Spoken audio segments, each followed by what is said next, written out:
नमस्कार, master stroke में आप सभी का बहुत बहुत स्वागत है। मेरा नाम रूबिका लियाकत है। रमजान का पाक महीना चल रहा है। मैं भी रोजा रखती हूँ और जब मैं रोजा खोलती हूँ यानी इफ्तार करती हूँ और मेरी थाली में कई तरह के जब पकवान और फल मैं देखती हूँ तो शुक्र करती हूँ। शुक्र इस बात का कि अल्लाह मुझे हिंदुस्तान में मेरे पूर्वजों ने रखा, इस बात का शुक्र। हिंदुस्तान में रहती हूँ, इस बात का शुक्र। क्योंकि जब पड़ोसी मुल्क पाकिस्तान को देखती हूँ जहाँ रोजे और फाके में कोई फर्क नहीं रह गया है। फाका मतलब समझते हैं ना, जब आप सुबह सहरी के लिए नहीं उठते हैं, खाने को आपको इफ्तारी में कुछ नहीं मिलता है, वहाँ लोगों के लिए रोजा खोलना आज की तारीख में बहुत मुश्किल है। एक अदद खजूर नहीं मिल रहा है क्योंकि खाने पीने के सामान पाकिस्तान की आवाम की पहुंच से बाहर है। फल इतने महंगे हैं कि लोग खरीद नहीं पा रहे हैं। और इन हालात के लिए जिम्मेदार कौन है? वहां की हुकूमत, शहबाज सरकार गद्दी बचाने के लिए हर हथकंडा अपना रहे हैं। अपनी झोली तो पूरी तरह से समेट रहे हैं, सुप्रीम कोर्ट तक से जंग लड़ रहे हैं, लेकिन आवाम परेशान है, भूखी है, लाचार है। मां का फुल कोर्ट इस पर नजरसानी करे। मियां शहबाज शरीफ चाहते तो थे सुप्रीम कोर्ट के गाल पर थप्पड़ मार, लेकिन किसी तरह खुद पर काबू पाया और मेज थपथपाकर मुराद पूरी कर दी। पंजाब में 14 मई को चुनाव वाले हुक्मनामे से भड़के शहबाज ने सुप्रीम कोर्ट के खिलाफ पार्लियामेंट में रेजोल्यूशन पास कर दिया, लेकिन कंगाली ने जिन्ना लैंड के खिलाफ जो रेजोल्यूशन पास किया है, मियां साहब को उसका तोड़ नहीं सूझ रहा। इसीलिए बौखलाहट में महंगाई की किस्तें जो जारी कर रहे हैं, उसने आवाम के लिए रोजे और फाकों का फर्क मिटा दिया है। कभी इस तरह भी होता है, घर दे 2 दिन फाके भी आ जाएंगे। बहुत मुश्किल गुजारा कर रहे हैं गरीब लोग। हम तो करते हैं, या खुदा हमें इज्जत की रोटी दे, या अल्लाह हमारे मुल्क को इन लोगों ने खा डाला। हालांकि हमारा मुल्क दुनिया का बेहतरीन मुल्क था, पर इन बेगैरतों ने खा, इन मेनू ने तबाह बर्बाद कर दिया हमारे मुल्क। पाकिस्तान के हालात बता रहे हैं कि आवाम के ये आंसू शहबाज का तख्त बहा कर रहेंगे। इसीलिए सहारा तलाश रहे शहबाज शरीफ सिक्योरिटी काउंसिल की इमरजेंसी मीटिंग की तैयारियों में बिजी है। वैसे खबर तो उनके फरार होने की भी उड़ रही है, लेकिन पाकिस्तान में परमानेंट अड्डा बना चुकी गरीबी कहीं जाने को तैयार नहीं है। उसने अवाम को रोजा खोलने लायक भी नहीं छोड़ा है। तो रमज़ान एक ऐसा महीना है कि उसमें हर कोई चाहता है कि उसके दस्तरखान की जीनत फल बने, अच्छे खाने वो खाएं, समोसे पकौड़े, लेकिन उसकी कीमतें बढ़ती चली जा रही है। मजबूरी में बच्चों की भी ख्वाहिश होती है, बच्चे भी रोज़ा रखते हैं, वो भी चाहते हैं कि उनके दस्तरखान पर अच्छी चीज़ें हो, पूरा दिन वो भूखे प्यासे रहते हैं। लेकिन एक आम आदमी के लिए बहुत ज़्यादा मुश्किल हो गया है इसको मेनटेन करना। कि फौज की मेहरबानी से तख्त पर बैठे शहबाज ने खूब सब्ज बाग दिखाए थे, लेकिन गद्दी पर बैठते ही मुल्क का बेड़ा गर्क कर दिया। शुरू में तो लोगों ने किसी तरह बर्दाश्त किया, लेकिन अब हालात हाथ से बाहर है। वैसे तो हर चीज महंगी हो चुकी है, लेकिन फलों के दाम सबसे आगे हैं। रमजान में लोग गुनाहों से तौबा करते हैं, लेकिन पाकिस्तान में आवाम ने फलों से तौबा कर ली है। फ्रूट्स रमजान है, लेकिन लोगों को बड़े पैमाने पर उनके रेट्स में इजाफा हुआ है। अब मैं यहाँ मंडी में आया हूँ, मैंने पूछा फ्रूट्स का मुदस्सिर, तो मुझे यहाँ बताया गया कि अंगूर रमजान से पहले 200 रुपए किलो था, लेकिन जैसे ही रमजान आया, रमजान में अब वही अंगूर 500 रुपए किलो है।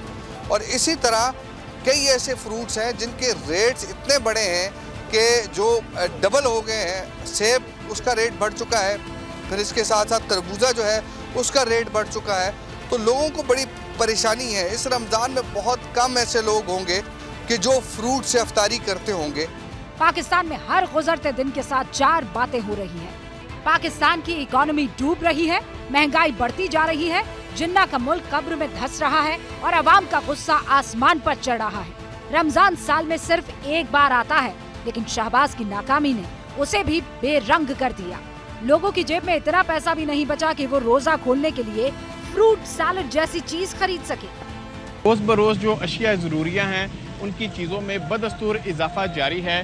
दूध हो, दही हो, जो सहरी में इस्तेमाल होती हैं अशिया, जबकि इफ्तारी के लिए जितना फ्रूट है, फल है, और साथ जो सब्ज़ी है इसकी कीमतों में भी बदस्तूर इजाफा जारी है। अब मैं आपको बताता हूँ कि जब पहला रमज़ान का पहला रोज़ा था उससे कबल जो बुनियादी जैसे फ्रूट चाट है वो हर घर में ये समझा जाता है कि हर घर वालों की ज़रूरत होती है कि पूरा दिन बंदा भूखा रहता है, उसके बाद एक ख्वाहिश होती है कि चले अफ्तारी में अच्छी अफ्तारी की जाए और फ्रूट चाट जो एक लाजमी जुज़ समझा जाता है कि हर घर का, वो भी अब इन अवाम की पहुँच से मुकम्मल तौर पर दूर हो चुकी है। लेकिन बिना ताज पहने पाकिस्तान की हुकूमत चला रही मरियम नवाज के घर में किसी चीज की कमी नहीं है। थोड़ी सी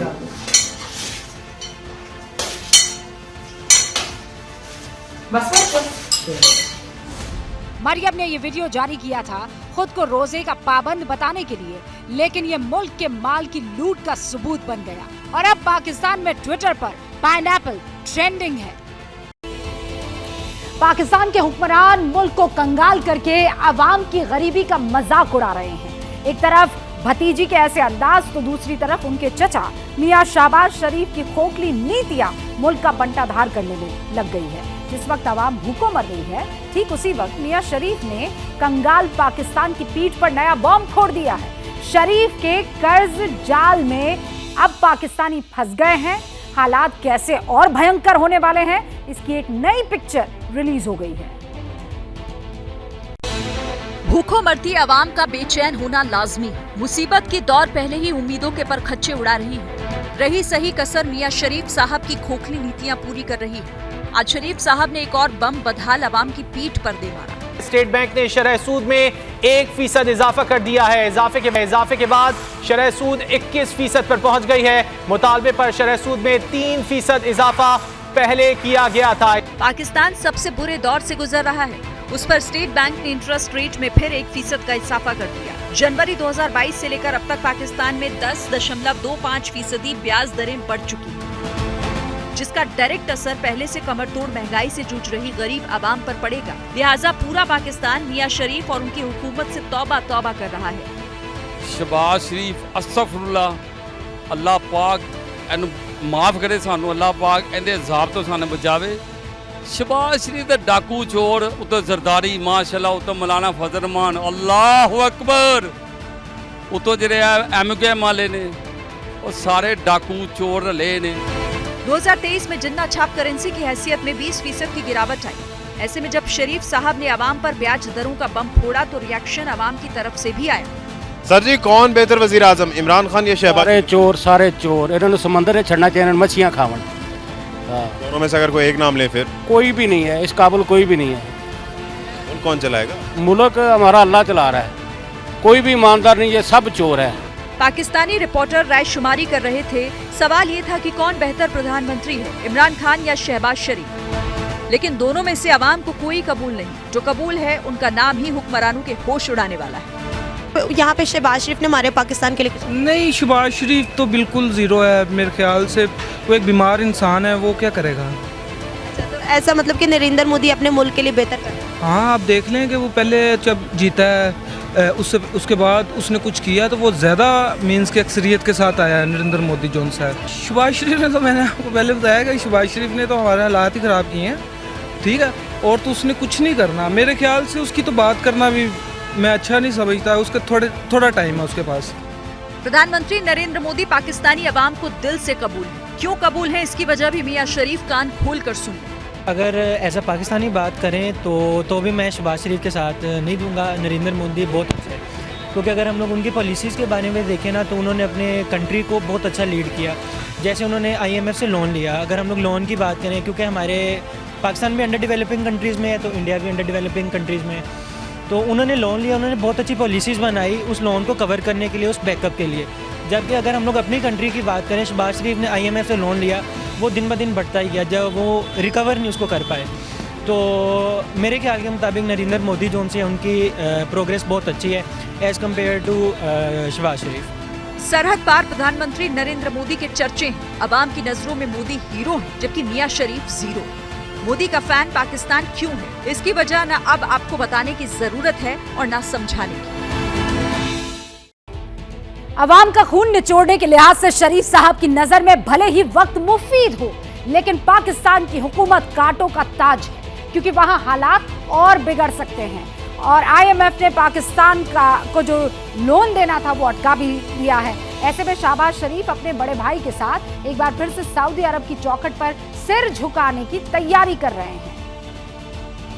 बड़े अरमान थे पाकिस्तान के, बड़ा गुमान था मियां शरीफ को अपनी नीतियों पर, लेकिन जैसी नीयत मिला भी वैसा ही। फरवरी महीने से मियां शरीफ IMF के आगे एड़ियां रगड़ रहे हैं, लेकिन न खैरात मिल रही है और न ही मिलने की उम्मीद है। लोन क्या अटका, पाकिस्तान की सांसें अटक गई, क्योंकि बिन पैसे पाकिस्तान में सब सूना है तो सिर्फ कमर तोड़ महंगाई।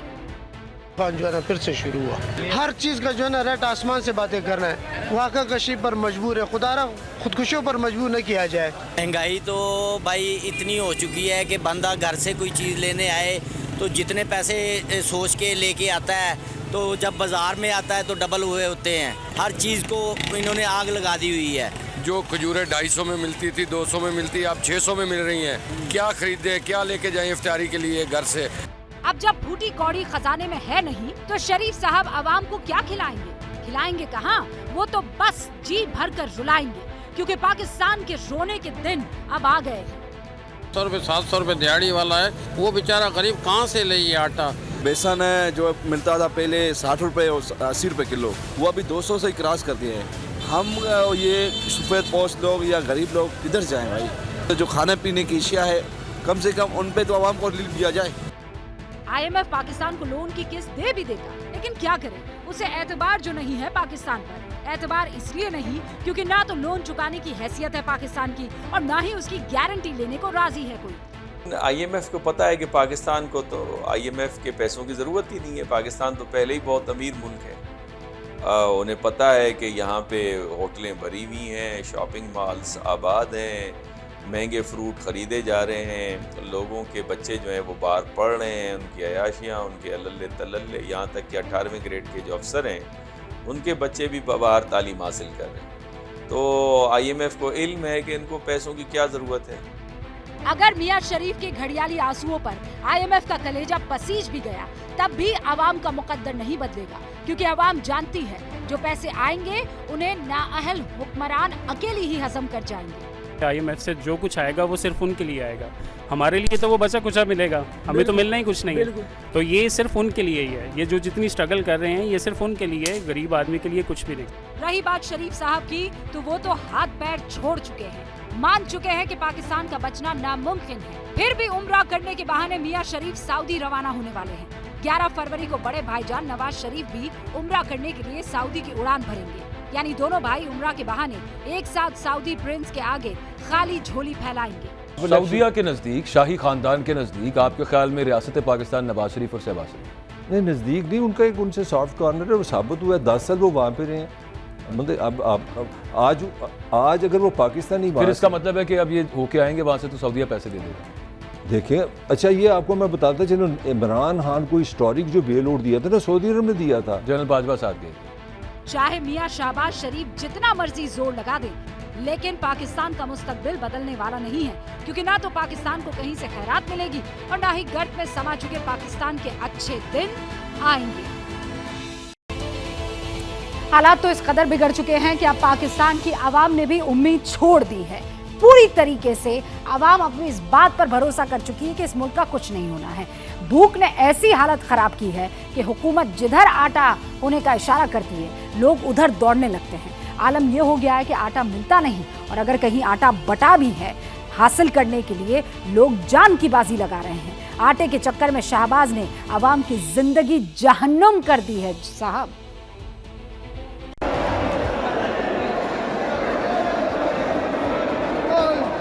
वीडियो सबूत आपके सामने, दरवाजा खुला नहीं कि इंसानी सैलाब अंदर घुसने लगा।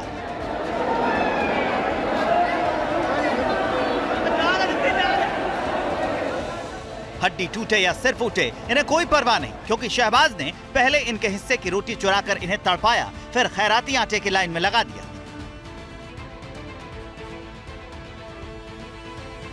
भूख से मरती आवाम न जाने कहां से पहुंची है, लेकिन मुश्किल ये है कि यहाँ आटा उन्हीं को मिलेगा जिनकी तकदीर साथ देगी, वरना बहाना बनाकर लाइन से निकाल दिए जाएंगे। आटा लेने आए? सर जी आटा लेने आए, ID कार्ड चेक किया ने, कहते हैं जी आप अहल नहीं है। ये कौन सा सिस्टम है हमारा? क्या गरीब बंदे हमें देते नहीं हैं, ये जो बड़े बड़े घरों वाले हैं, जिसकी कार है, ऑफिस में काम करते हैं, उनको आटा दे रहे हैं जानने वालों को, और हम जिसका आके नहीं दे रहे। कहते हैं पहले उधर जाओ रजिस्टर करवाओ आईडी कार्ड, अब डेट भी सारा कुछ हो गया, कहते हैं आपका आईडी कार्ड एक्सपायर है, ये है वो है। अब क्या करें, गरीब बंदा जाए किधर। शहबाज मुल्क लूट कर खैरात बांट रहे हैं, लेकिन आटे की कतारों ने पाकिस्तान के लिए टाइम बम की टिक टिक चालू कर दी है, क्योंकि यहाँ पाकिस्तान की गरीबी जैसे बेपर्दा हुई है वैसे कभी नहीं हुई। अब हालात ऐसे हैं कि पाकिस्तान के लोग ही अपनी हुकूमत की ऐसी तैसी कर रहे हैं। हुकूमत जो है वो हमेशा से जुल्म करती आई है और जुल्म करती रहेगी। किसी को ख्याल नहीं है कि कोई इंसान कितनी बुरे हालात से है जो है वो गुजर के लंबी लंबी कतारों में लग के यहाँ पे मौजूद है, लेकिन अगर किसी से सवाल किया जाता है तो वो जवाब अपनी मर्जी का देता है और अपने रोने रोने लगता है। शहबाज की गैरत भले ही मर चुकी हो, आवाम में अब भी थोड़ी बहुत बची है। वो भूख से बेबस होकर कतारों में खड़ी हो जाती है, लेकिन हाथ फैलाते उसे अब भी शर्माती है। आटा इतना महंगा किया हुआ है, जिसकी तनख्वाह 20,000 है वो गैस का बिल दे या वो घी ले या आटा ले, वो क्या खाए। मेरी मजूर बेटी, सफ़ेद पोश लोग यहाँ पे आए हुए हैं, मजूर बेटी है, ये दिल का मरीज है, जिगरे का मरीज है, गुर्दा नहीं है, तो कहाँ से खाएं, मांग के ही खाएंगे और चोरियाँ करें। वैसे भी रमजान का महीना जैसे जैसे गुजर रहा है, फ्री आटे वाली स्कीम भी अपने अंजाम की तरफ बढ़ती जा रही है। लोग जैसे ही ईद का चांद देखेंगे, उनकी थाली से फ्री आटे वाली रोटी गायब हो जाएगी, क्योंकि शहबाज ने फ्री आटे की स्कीम सिर्फ रमजान के लिए लागू की थी और गरीबी रमजान बीतने के बाद भी पाकिस्तान में ही रहेगी। लेकिन फिलहाल तो सबसे बड़ी टेंशन रमजान की है। आम आदमी किस तरह से इफेक्ट हो रहा है रमजान मुबारक में, खास तौर पर रमजान मुबारक में खासकर महंगाई का जो ग्राफ है ये दिन ब दिन बढ़ता ही जा रहा है। जो चीज़ तकरीबन 80 रुपये किलो 90 रुपये किलो मिल रही थी, जो फ्रूट, जो चीज़, जो सब्ज़ी वगैरह, वो रमज़ान के आगाज़ के साथ ही 150-200 रुपये किलो हो चुकी है। तमाम चीज़ें बड़ी महंगी हैं। और शहबाज की हुकूमत ने और कुछ किया चाहे नहीं किया, पाकिस्तान के मुस्तकबिल को फ्री आटे की कतार में जरूर खड़ा कर दिया। बेटा आपकी तो स्कूल जाने की उम्र है, मदरसा जाने ये कंडीशन है कि स्कूल जाने की उम्र में हम आटे की लाइन में लगेंगे, पाकिस्तान कैसे डेवलप होगा। पाकिस्तान का फ्यूचर लाइन में लगा है। अफसोस वाली बात है, लेकिन दुख होता है जब ये चीजें देखता हूँ। ये जो उनसे लोग हैं, ऐसी सिचुएशन में जब ये इस टाइम कंडीशन है, पाकिस्तान का सोचेंगे या अपने पेट का सोचेंगे? ये 5 किलो आटे का सोचेंगे या फिर अपने बच्चों को स्कूल भेजने का सोचेंगे? उधर हिंदुस्तान से जंगी सनक में पाकिस्तान ऐसा उलझा है कि उसने बारूद के गोदाम तो भर लिए, लेकिन आटे का गोदाम खाली छोड़ दिया। कट्टरता का ये कैरेक्टर पाकिस्तान को ले डूबा। आपके सामने तस्वीर है। आलम यह है कि न्यूक्लियर स्टेट होते हुए भी पाकिस्तान कांप रहा है और उसके कांपने की 2 लेटेस्ट वजह सामने आ गई है। पहली ये कि हिंदुस्तान के एयर चीफ ने बयान दे दिया है। दूसरा ये कि भारत का ब्रह्मास्त्र जो दुश्मन को जवाब देने के लिए तैयार है। एबीपी न्यूज की वर्ल्ड एक्सक्लूसिव रिपोर्ट, अब मास्टर स्ट्रोक। अब से कुछ घंटे पहले पाकिस्तानी आर्मी चीफ LOC पार के फॉरवर्ड एरिया में दिखे। फॉरवर्ड पोजीशन पर भयभीत पाकिस्तानी जवानों से मिले। ये दौरा अचानक नहीं था। पाकिस्तान ने जब से सुना है कि भारत S-400 की मिसाइल का परीक्षण करने वाला है, तब से खौफ का करंट वहाँ के फौजियों की वर्दी में दौड़ने लगा है। सुनिए चीन और पाकिस्तान के होश उड़ा देने वाली ये वर्ल्ड ब्रेकिंग न्यूज।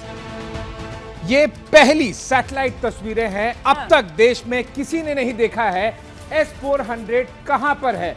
न केवल हम तस्वीरें दिखा रहे हैं, बल्कि किस तरह से हमारा S-400 तैयार है और तैनात भी है। ये सारे गोले मिलाकर बनता है S-400 का एक स्क्वाड्रन। और इस तरह से हमारे पास तीसरा स्क्वाड्रन आ रहा है, 5 आएंगे। ये जो 3 आपको गोल और उसके बाद में जो हमने स्क्वायर बनाया है, यहीं से एग्जैक्टली S-400 की मिसाइल्स निकलेंगी। और ये जो बाकी छोटे 4 गोले हैं, ये क्लियरली केवल और केवल इसके सपोर्ट के लिए हैं, जो एक पूरी तरह से स्क्वाड्रन का हिस्सा बनते हैं। भारत का ब्रह्मास्त्र तैयार हो चुका है। सैटेलाइट तस्वीर भी आपने देख ली। दुश्मनों तक भी कयामत का पैगाम पहुंच चुका है। लेकिन चीन और पाकिस्तान के लिए बैड न्यूज सिर्फ इतनी नहीं है। एबीपी न्यूज के कैमरे पर देश के एक्स एयरफोर्स चीफ ने इतना बड़ा खुलासा किया है जो आज से पहले किसी ने नहीं सुना। ये खुलासा सुनकर हिंदुस्तानियों का सीना चौड़ा हो जाएगा और दुश्मन थर थर कांपने लगेगा। S-400 के बारे में मैं चाहूंगा कि दर्शकों को आप बता सके, इसके आने से हो क्या रहा है इंडिया के एयर डिफेंस सिस्टम को लेकर। आएंगे, उसके आगे के 5 सिस्टम्स मेक इन इंडिया होंगे, वो इंडिजिनस कैपेबिलिटी डेवलपमेंट है जो पैरेलल में चल रही है। एयर चीफ मार्शल, आपने एक बहुत बड़ी बात कही और दर्शकों के लिए मैं चाहूंगा कि इनफैक्ट हम ये एक बड़ी ब्रेकिंग न्यूज़ के तौर पर हम ज़रूर प्रेजेंट करें दर्शकों, क्योंकि अभी तक किसी को नहीं पता था और हम फर्स्ट टाइम सुन रहे हैं कि इंडियन एयरफोर्स ने केवल 5 नहीं बल्कि 10 S-400 के लिए प्लान बना लिया है। और जैसा कि ACM भदौरिया ने बताया, वो पिछले साल तक इंडियन एयरफोर्स के चीफ थे। 5 रशिया से आ रहे हैं और 5 भारत में ही बनाए जाएंगे। एबीपी न्यूज पर इस वर्ल्ड ब्रेकिंग न्यूज ने आत्मनिर्भर हिंदुस्तान की जो पिक्चर पेश की है वो अकल्पनीय है। विध्वंसक और विनाशकारी वेपन वर्ल्ड में इंडिया अब बिग प्लेयर है। S-400 भारत के लिए इसलिए जरूरी है क्योंकि चीन और पाकिस्तान हमारे पड़ोसी हैं और इन पड़ोसियों पर आप बिल्कुल भी भरोसा नहीं कर सकते हैं। दोनों मुल्कों से भारत जंग लड़ चुका है, आगे ये जंगी गुस्ताखी ना करे, इसीलिए S-400 जैसा ब्रह्मास्त्र बहुत जरूरी है। उधर चीन के एक और पड़ोसी ने वॉर प्लान पर काम तेज कर दिया है। चीन के लाख धमकी के बावजूद ताइवान की president Sai Ing Wen America पहुंची। अमेरिकी संसद के स्पीकर से उन्होंने मुलाकात की, शी जिनपिंग को खूब खरी खोटी सुनाई। तिलमिलाए चीन ने एक्शन का रिएक्शन भी दिया। और चीन की आक्रामक होती ताइवान नीति का सबूत है ये तस्वीरें। सेंचू सिटी में French made Mirage fighter jet को मोर्चे पर लगाकर ताइवान ने किसी तरह चीनी विमानों को खदेड़ा। पिछले साल नैन्सी पेलोसी की ताइवान विजिट के बाद से अब तक चीन लगातार मिलिट्री ड्रिल कर रहा है। ताइवान की राष्ट्रपति साई इंग वेन के अमेरिकी दौरे से चीन बौखलाया हुआ है। US house speaker Kevin McCarthy और साई इंग वेन को एक मंच पर देखकर चीन की नींद उड़ चुकी है। ताइवान के लोगों के लिए अमेरिका का समर्थन दृढ़, अटूट और द्विदलीय बना रहेगा।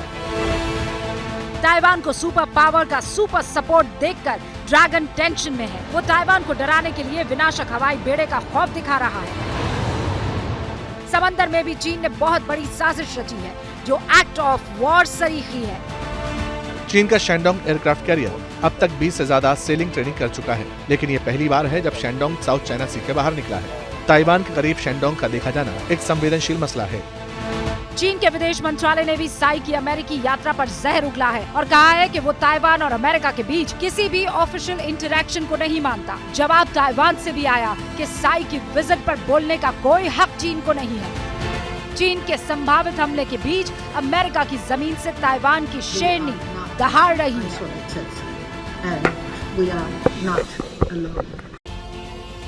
डिप्लोमेसी और स्ट्रैटेजी में ताइवान अगर अमेरिका के साथ मिलकर चीन के खिलाफ जाल बुन रहा है तो वहीं आर्थिक मोर्चे पर भी चीन को एक और बुरी खबर मिली है। नरेंद्र मोदी ने साल 2020 में चीन की बादशाहत को चैलेंज देने के लिए जो महा प्लान बनाया था, अब उसका बहुत बड़ा नतीजा सामने आ गया है। ये रिपोर्ट हर हिंदुस्तानी को देखनी चाहिए क्योंकि महज 2 साल में हिंदुस्तान ने तकनीक की ताकत से चीन को बहुत बड़ा झटका दे दिया है। अभी तो अराइव सून लिखा है, लेकिन इसी महीने इसी जगह पर भारत में एप्पल का पहला रिटेल स्टोर खुल जाएगा। एप्पल BKC में, BKC का मतलब है बांद्रा कुर्ला कॉम्प्लेक्स। मुंबई के इस कॉम्प्लेक्स में स्टोर के उद्घाटन के लिए एप्पल के CEO टिम कुक भी आ सकते हैं। लेकिन इस दौरे से पहले एप्पल से जुड़ी एक बड़ी खबर सामने आई है। Market research firm counter point की लेटेस्ट रिपोर्ट में बताया गया है वॉल्यूम एंड वैल्यू दोनों बढ़ सकते हैं। 2021 के मुकाबले 2022 में भारत में 65% आईफोन ज्यादा बने, वैल्यू 162% बढ़ी और भारत में स्मार्टफोन की कुल शिपमेंट में अब एप्पल का हिस्सा 25% हो गया है। अगर आप अभी भी इस खबर का मतलब नहीं समझ पाए हैं तो इतना समझ लीजिए कि एप्पल ने चीन पर अपनी निर्भरता बेहद कम कर दी है। एप्पल ने अपने मैन्युफैक्चरिंग सप्लाई चेन को चीन से बाहर शिफ्ट किया और इस मिशन में एप्पल का सबसे ज्यादा साथ भारत ने ही दिया। इस वक्त दुनिया में जितने भी आईफोन्स बनते हैं उनमें से करीब 85% चीन में मैन्युफैक्चर होते हैं। दावा किया जा रहा है कि 2027 तक एप्पल के 50% फोन्स भारत असेंबल करेगा। 2020 में मोदी सरकार ने $6.65 मिलियन मेगा प्रोजेक्ट लॉन्च किया था उन ग्लोबल स्मार्टफोन कंपनियों के लिए जो भारत में प्रोडक्शन सेंटर शिफ्ट करना चाहती हैं। आज उसका बड़ा असर देखने लगा है। आपको बताया एप्पल कंपनी के चीन छोड़ने की वजह क्या थी? सबसे बड़ी वजह कोरोना। Corona virus. इसी के चलते बीजिंग की जो बादशाहत थी पूरी दुनिया में, वो खत्म होती चलेगी। कोरोना वायरस ने चीन में लाशें बिछाई, करोड़ों लोगों को बीमार बनाया और अब ये वायरस एक बार फिर से अपना सिर उठा रहा है। चिंता की बात है, हिंदुस्तान में वायरस विस्फोट को लेकर शॉकिंग रिपोर्ट सामने आ रही है। शायद इसीलिए कोरोना को लेकर सभी राज्यों के स्वास्थ्य मंत्रियों के साथ मनसुख मांडविया बैठक करेंगे।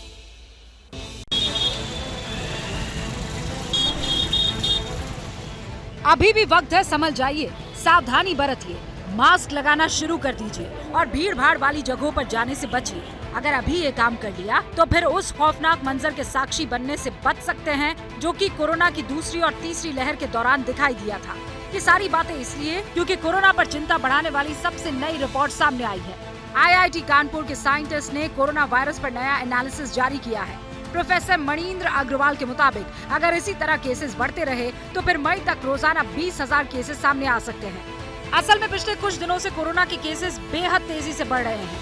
5 अप्रैल को पूरे देश में 5,335 नए मामले सामने आए और 13 लोगों की मौत हो गई। अगर सिर्फ अप्रैल के 5 दिनों की बात करें और कोरोना के आंकड़े देखें तो पता चलता है कि वायरस इन्फेक्शन वाले केसेस में अचानक जंप आया है। अप्रैल के शुरुआती 3 दिनों तक कोरोना के रोजाना 3,000 मामले सामने आ रहे थे, लेकिन पिछले 2 दिनों में वायरस टॉप गियर में दिखाई दे रहा है। 4 अप्रैल को 4,000 से ज्यादा, 5 अप्रैल को 5,000 से ज्यादा कोविड के नए मरीज सामने आए। कोरोना के मामलों को लेकर केंद्र और राज्य सरकारें एक्टिव हैं। हरिद्वार के जिला प्रशासन ने कोविड जांच बढ़ाने और ऑक्सीजन प्लांट दुरुस्त रखने के निर्देश दिए हैं, लेकिन जिला अस्पतालों में ऑक्सीजन प्लांट ठप है। प्लांट चलाने वाला कोई ऑपरेटर नहीं है। यूपी के हापुड़ में कोरोना टेस्टिंग बढ़ाने पर जोर है। गुरुग्राम में 7 दिन में 500 से ज्यादा केसेस आए हैं, इसीलिए टेस्टिंग बढ़ाई जा रही है। जबकि हरियाणा के अंबाला में पुलिस ने चेतावनी जारी कर दी है, अगर 100 से ज्यादा गैदरिंग में मास्क नहीं लगाया तो चालान कटेंगे। तो भी मास्क नहीं पहनेगा तो उसके खिलाफ चलान हैं हमारे पहले भी हम करते रहे हैं, तो वो दोबारा से अमल में लग जाएंगे। वो 500 रुपीज़ का चलान है। अगर कोरोना केसेस की एवरेज को देखा जाए तो मार्च में रोजाना करीब 1,000 नए केसेस मिले थे। अप्रैल में रोजाना औसतन 4,000 मामले आ रहे हैं। अगर संक्रमण की दर यही रही तो अप्रैल में 1 लाख से ज्यादा नए केसेस सामने आ सकते हैं। ऐसा इसलिए क्योंकि शुरुआत के 5 दिनों में ही यह आंकड़ा 20,000 केसेस को क्रॉस कर चुका है। अगर ये इकलौता वायरस होता तब तो समझ में आता ना, देश और दुनिया में सिर्फ कोरोना वायरस नहीं है, वॉर वायरस, महाजंग वाला वायरस, इससे भी खतरा लगातार मंडरा रहा है। फिनलैंड के नाटो में शामिल होने के बाद रूस का एग्रेशन लगातार बढ़ गया है। दूसरी तरफ नॉर्थ कोरिया ने भी अमेरिका को न्यूक्लियर वॉर वाली डायरेक्ट वार्निंग जारी कर दी है।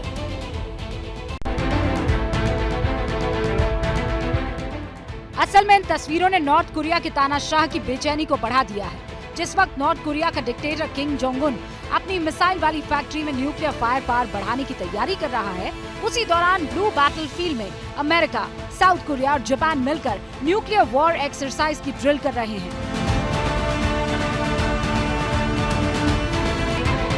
अमेरिका ने तो न्यूक्लियर हमले में सक्षम एयरक्राफ्ट कैरियर USS निमित्ज को समंदर में उतार दिया। साउथ कोरिया की राजधानी सियोल के पास जेजू आइलैंड पर एंटी सबमरीन वॉरफेयर ट्रेनिंग हो रही है। इसी एक्शन के बाद तानाशाह आउट ऑफ कंट्रोल हो गया। नॉर्थ कोरिया की तरफ से न्यूक्लियर वॉर की वार्निंग जारी कर दी। तानाशाह की आर्मी ने कहा अमेरिका और दक्षिण कोरिया अपने संयुक्त सैन्य अभ्यास से तनाव को भड़का रहे हैं, जो परमाणु युद्ध की कगार तक पहुंच सकता है। किम जोंग एंड कंपनी की तरफ से कह दिया गया है वो इस उकसावे वाली कार्रवाई का जवाब देंगे और जरूर देंगे। किम जोंग के माउथपीस KCNA की तरफ से कहा गया है कि अमेरिका की वॉर ड्रिल से कोरियाई पेनिनसुला में विस्फोटक माहौल बन गया है। इन सारी वार्निंग और वॉर रेटोरिक को ध्यान से समझने की जरूरत है। नॉर्थ कोरिया अब रूस के साथ है और इस अलायंस में चीन भी शामिल है। नॉर्थ कोरिया का ये मानना है कि अमेरिका और दक्षिण कोरिया की ये ज्वाइंट वॉर एक्सरसाइज उनके देश पर कब्जा करने की कोशिश का रिहर्सल है। कई रिपोर्ट्स में इस बात का जिक्र है कि नॉर्थ कोरिया की न्यूक्लियर साइट एक्टिव हो चुकी है। ऐसा इसलिए भी है क्योंकि नॉर्थ कोरिया की न्यूक्लियर फोर्स ने कुछ दिन पहले ही अपने आका के सामने स्ट्रेटेजिक न्यूक्लियर वेपन्स की नुमाइश की थी और इससे पहले उसने अपने इंटरकॉन्टिनेंटल बैलिस्टिक मिसाइल का भी टेस्ट किया। इन सारे डेवलपमेंट को साउथ कोरिया और जापान एक्ट ऑफ अग्रेशन के हिसाब से देख रहे हैं और यही वजह है कि अब साउथ कोरिया की टॉप न्यूक्लियर एनवॉय ने जापान के अपने काउंटर पार्ट से मुलाकात की है ताकि नॉर्थ कोरिया की न्यूक्लियर मनमर्जियों का करारा जवाब दिया जा सके। तो नॉर्थ कोरिया एक और जंग शुरू करने की फिराक में दिखाई दे रहा है, जबकि फ्रांस, रूस और यूक्रेन वाली जंग खत्म करवाने के नाम पर चीन के पास पहुंच गए हैं इमैनुअल मैक्रो यानी फ्रांस के राष्ट्रपति इमैनुअल मैक्रो और शी जिनपिंग के बीच बीजिंग में मुलाकात हुई। दोनों जो राष्ट्राध्यक्ष है उनकी मुलाकात तो हुई, लेकिन मैक्रो का ये दौरा उस वक्त हो रहा है जब उनका अपने ही घर में भारी विरोध झेलना पड़ रहा है। और ये तस्वीरें मैक्रो के खिलाफ प्रोटेस्ट का सबसे नया एग्जाम्पल बनकर पूरी दुनिया में फ्लोट हो रही हैं। तस्वीरें ऐसी हैं जिन्हें बिना ब्लर किए दिखाया नहीं जा सकता। अब बात इतनी बढ़ गई है कि पेरिस में रैट कैचर्स यानी चूहे पकड़ने वाले भी कर्मचारियों की हड़ताल में शामिल हो गए और अब उन्होंने मरे हुए चूहों को डिस्पोज करने से इनकार कर दिया और इस तरह पेरिस की गलियों में चूहों को फेंका जा रहा है। असल में पेरिस में पेंशन रिफॉर्म के नाम पर कई महीनों से बवाल जारी है, विरोध हो रहा है। लोग नहीं चाहते कि उनके काम की उम्र बढ़ाई जाए, मगर मैक्रो जिद पर अड़े हैं और अब कानून का हवाला दिया जा रहा है। लेकिन इस विरोध से इतर प्रेसिडेंट मैक्रो बीजिंग की यात्रा पर है। बीजिंग में उन्होंने चीन के अपने काउंटर पार्ट शी जिनपिंग से मुलाकात की और रूस यूक्रेन वॉर पर चर्चा की। प्रेसिडेंट मैक्रो ने राष्ट्रपति जिनपिंग से रूस यूक्रेन जंग खत्म करवाने की अपील की। एक साल से ज्यादा समय से चल रही जंग की वजह से अंतर्राष्ट्रीय शांति को नुकसान पहुंचा है। मुझे भरोसा है आप रूस से बात करके सभी को बातचीत के लिए एक साथ ला सकते हैं। मैक्रो की अपील के जवाब में जिनपिंग ने कहा, चीन अपनी तरफ से इस बारे में पूरी कोशिश कर रहा है। हालांकि चीन के राष्ट्रपति कुछ दिन पहले ही मॉस्को गए थे और तब भी शांति प्रस्ताव दिया था, लेकिन इसके बावजूद रूस और यूक्रेन की जंग जारी है और अब तो जंग का दायरा यूरोप की दहलीज तक बढ़ता हुआ दिखाई दे रहा है। हालांकि पुतिन का कहना है कि रूस युद्ध भड़काना नहीं चाहता। मैं कहना चाहता हूं कि रूस सभी देशों के साथ संरचनात्मक साझेदारी चाहता है और इसमें कोई अपवाद नहीं है। हमारा किसी देश के साथ कोई मनमुटाव नहीं और न ही हम किसी के खिलाफ आक्रामक रवैया रखते हैं। मुझे लगता है कि हमारे साझेदार भी समानता और आपसी हितों को ध्यान में रखेंगे। ये बयान ऐसे वक्त आ रहे हैं जब आगे की रणनीति तय करने के लिए रूस और बेलारूस के लीडर्स की मीटिंग हुई। ये स्टेटमेंट तब आया जब फिनलैंड नेटो में शामिल हो गया और अब स्वीडन भी नेटो वाली लिस्ट में शुमार होने वाला है। जो लोग पुतिन को जानते हैं, समझते हैं, उनका मानना है कि पुतिन अब यूक्रेन से आगे का प्लान सोच रहे हैं और इसका ट्रेलर जल्द दिखाई दे सकता है। जंग चाहे कोई भी हो, उसकी बुनियाद नफरत पर ही टिकी होती है। ऐसी ही नफरती गैंग ने एक बार फिर से अपनी गंदी सोच का सबूत दे दिया है। कनाडा में एक बार फिर मंदिर को निशाना बनाया गया है। शक है कि गुनाह खालिस्तान का समर्थन करने वालों ने किया है, लेकिन इस तरह की घटनाओं पर भारत के सख्त रुख के चलते इस बार वो डरे हुए थे। यही वजह है कि न नारेबाजी हुई न झंडे लहराए, मंदिर निशाना बनाने के लिए चोरों की तरह आए और चोरों की तरह ही भाग गए। ये तस्वीरें हैं कनाडा के ओंटारियो प्रोविंस के विंसडर शहर की। बुधवार रात करीब 12 बजे दो अपराधियों ने शहर के श्री स्वामीनारायण मंदिर की दीवार पर स्प्रे पेंट से आपत्तिजनक नारे लिख दिए। कुछ मीडिया रिपोर्ट्स में दावा किया गया है कि इन लोगों ने मंदिर में तोड़फोड़ भी की और फरार हो गए, लेकिन इनकी करतूत सीसीटीवी कैमरे में कैद हो गई। कनाडा पुलिस इस वारदात की खबर मिलते ही एक्शन में देखी। संदिग्ध खालिस्तान समर्थकों के लिए वांटेड वाला ट्वीट किया और अपराधियों की तलाश शुरू कर दी। पिछले 9 महीने में कनाडा में किसी हिंदू मंदिर को निशाना बनाने की ये 5वीं घटना है। Unfortunately, has happened in other places. Look, all I can say is we will continue to insist that action is taken against the perpetrators. They're identified, they're prosecuted, and also, as importantly, measures to prevent the recurrence. Beyond that, as I said just now to Manish, it is the host governments for them to take the. It's not as if India security forces are there to take action. So we can only request and push these organizations and these authorities to take action. इससे पहले 31 जनवरी को Canada में Brampton में एक मंदिर को नुकसान पहुंचाया गया था और मार्च के आखिरी हफ्ते में बर्नबाई में गांधी जी की प्रतिमा तोड़ी गई थी। हालांकि इस तरह की घटनाओं के खिलाफ मोदी सरकार की सख्ती का असर दिखने लगा है। मंदिर में बदसलूकी के बाद कनाडा पुलिस ने मंदिर की सिक्योरिटी बढ़ा दी है। माना जा रहा है कि आरोपी जल्द ही पकड़े जा सकते हैं। वैसे हिंदुस्तान के भीतर ऐसे देश विरोधी ताकतों का अगर मैं जिक्र करूं तो लकवा मार जाता है। उनके एंटी इंडिया एजेंडे दम तोड़ देते हैं। भारत विदेशों में भी जो जहरीली साजिश करने वालों को सबक सिखाने का जो दम है हिंदुस्तान में, वो सबको पता है। लेकिन ईरान का क्या होगा? ईरान अपनी ही आबादी को जहर दे रहा है, तो क्या स्कूली छात्राओं को जान से मार देने का सेकेंड राउंड एक बार फिर शुरू हो गया है? सोशल प्लेटफॉर्म्स पर वायरल हो रहे इन वीडियो के बारे में दावा किया जा रहा है कि ईरान में स्कूली छात्राओं पर केमिकल अटैक का सेकंड राउंड शुरू हो चुका है।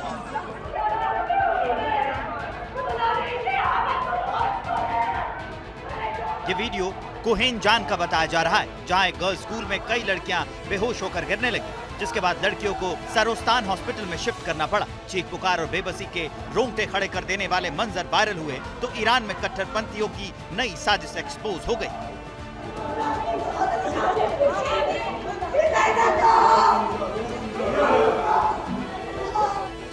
ईरान के विसल ब्लोअर्स लगातार वेरीफाइड अकाउंट के जरिए केमिकल अटैक 2.0 के वीडियो शेयर कर रहे हैं। ईरान में कट्टरता का एक और अमानवीय चेहरा देखिए। एक शख्स दुकान के बाहर खड़ी महिला और बेटी पर दही फेंकने लगता है। जानते हैं किस वजह से?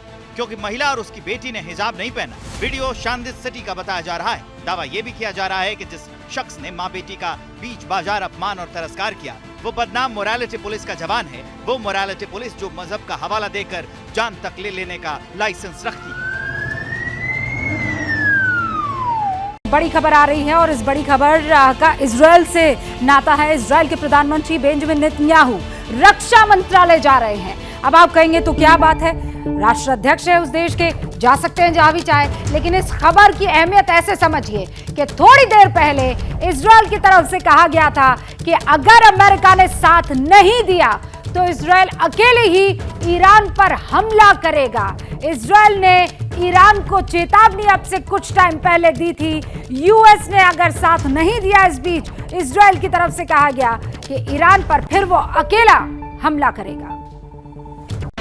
एयरफोर्स चीफ के बयानों में तल्खी की वजह इन तस्वीरों को भी बताया जा रहा है। असल में जिस वक्त इजराइल ईरान पर हमले की बात कर रहा था, उसी दौरान इजराइल के एक और दुश्मन लेबनान ने उसके खिलाफ मोर्चा खोल दिया। Back to back rocket attack किया। कम से कम 30 रॉकेट दागे गए और इनकी तस्वीरें कैप्चर भी हो चुकी है। बताया गया कि नॉर्दर्न इराक की तरफ लेबनान से रॉकेट हमला किया। हालांकि इजरायली डिफेंस फोर्स IDF के आयरन डोम सिस्टम ने इस हमले को इंटरसेप्ट करने का दावा किया। हालांकि कुछ और रिपोर्ट्स में दावा किया गया कि 5 रॉकेट्स ने एयर डिफेंस सिस्टम को चकमा दे दिया, जिसकी वजह से नॉर्दर्न इजराइल में कुछ जगहों पर नुकसान हुआ। वैसे जहां तक रॉकेट अटैक का सवाल है तो इसका जवाब तुरंत दिया गया। इजराइल की मिलिट्री ने साउदर्न लेबनान की तरफ हेवी शेलिंग की। लेबनान के सिक्योरिटी सोर्स के मुताबिक इस एग्रेशन को इजराइल पर हुए रॉकेट अटैक के जवाब के तौर पर देखा जा रहा है। हालांकि लेबनान के सिक्योरिटी सोर्सेज के मुताबिक इजराइल पर 2 रॉकेट अटैक उन्हीं के जमीन से किए गए। हालांकि टकराव के इस जोन से अलग इजराइल और ईरान के बीच डायरेक्ट जंग के हालात बन रहे हैं। इजराइल की तरफ से कहा गया है कि अगर ईरान ने अपना न्यूक्लियर प्रोग्राम बंद नहीं किया तो फिर वो ईरान की न्यूक्लियर फैसिलिटी पर अकेले हमला कर देगा। अमेरिका साथ आए तो ठीक, वरना इजरायली एयरफोर्स इस काम को अंजाम देगी।